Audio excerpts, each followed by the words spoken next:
जमाना परिवर्तन कइले बा। ई पहले बूढ़वा लोग आवे अहो गणनायक देवता करी सुमिरनवा तुहार आ इतना निमन धुन के जब नौका वइले है सो ते गणनायक के सूड़िया में रोसरी बन के कहां ले गेल सो आहो ताला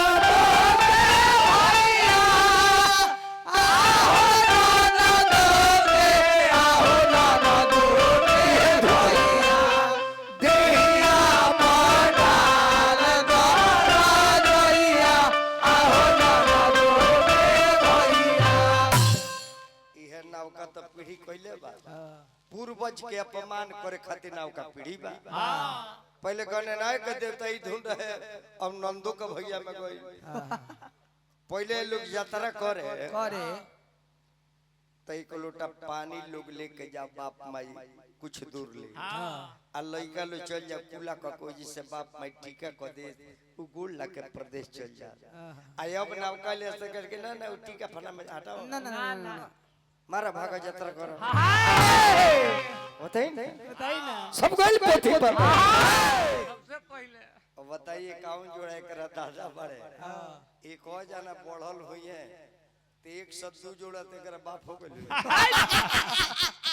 बताइए नहीं सारा राशन को खा जाए कि ना ओ माई के बल जाना माई के बल से दुनिया शक्तिशाली बा जाना माई के कृपा से शरीर चलता शक्ति के बगैर ये शरीर 100 बन जाता है और शक्ति साथ में है तो 120 बन जाता है। शक्ति नहीं तो शरीर चली शक्ति बा तो शिव बाड़ो शक्ति निकल जाई है 100 बन जेब तक घाट पर पहुंचा दिया। तनी पंडित जी है उठाई तो हां उठाई पंडित जी हल हल हल ए माइक एक में धल ली अपडेट अपडेट रहू ऑपरेटर जी अभी नहीं कर मैं तनी टोन दो केने कहले ऊ केने गेले है घरे कहले हो हल यह महादेव डीजे हा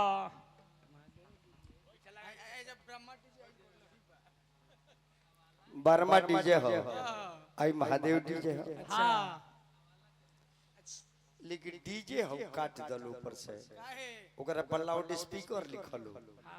गाय के डीजे डीजे के माने हमरा खराब लागेला डीजे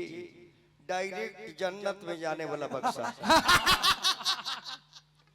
ई जब डीजे बाजे लगता तो बीमारी के घर ऊपर हो जाता बुढ़वा लोग के दम फूले लगता और नौका पैंट खोल खोल के नाचे लगता। हाँ जी हाल धरो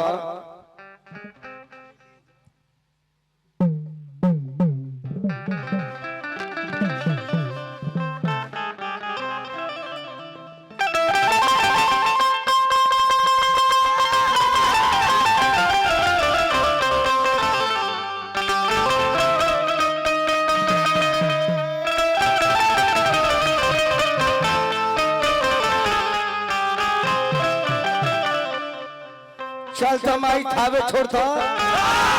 छोड़ माई थावे अरे लाल रे चुनरिया माई के अरे लाले बारे ओ हराबा ए रमनी मिए तरवा ए रमनी मिए तमाई के लागे दार बरवा रमनी में तरवाला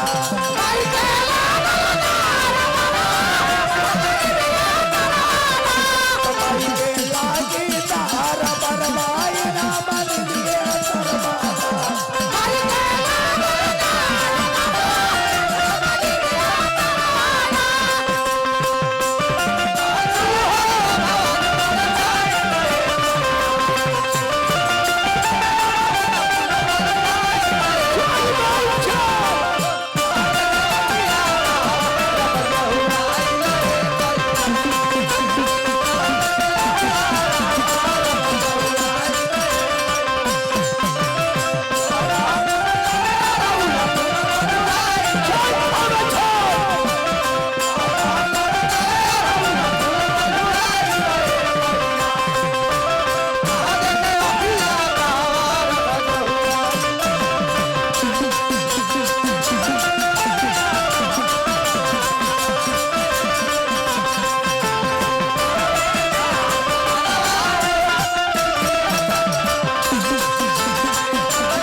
अरे दूध के कारवा हाथे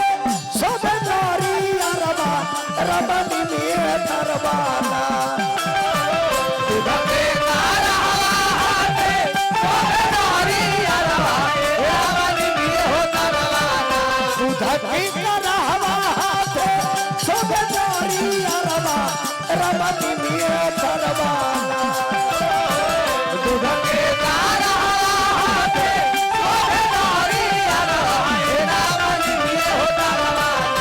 भगवा बोलीला कहरवा रामनी में तरवा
सासुरवा माई के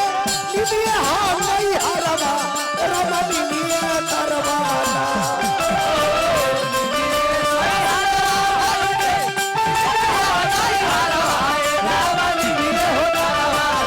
कमाई के होला जय जय करवा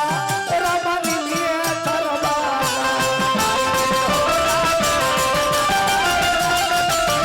कमाई के होला जय जय करवाई रमनी में तरवाना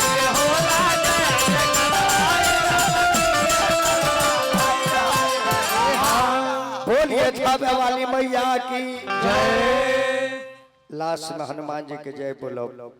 जहाँ भी भगवान के कथा प्रसंग होला और चैत के महीना ई भगवान श्री राम के